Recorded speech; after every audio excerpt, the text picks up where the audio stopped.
अगला भजन आपको सचमुच रामानंद सागर की रामायण के बारे में याद दिलाएगा, क्योंकि वो रामानंद सागर की रामायण में से ही एक भजन है, ठुमक चलत रामचंद्र।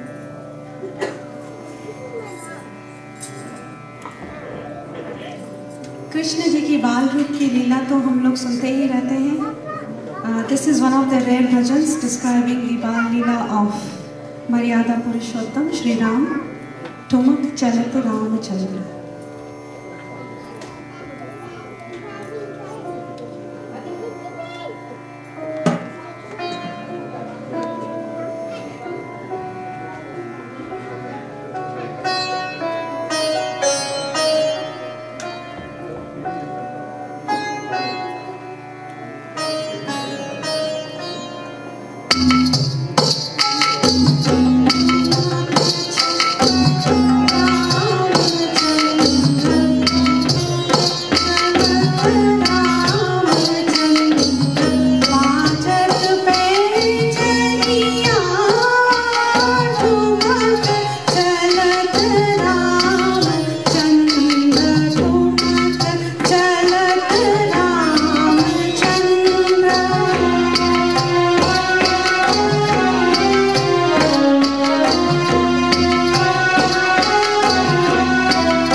की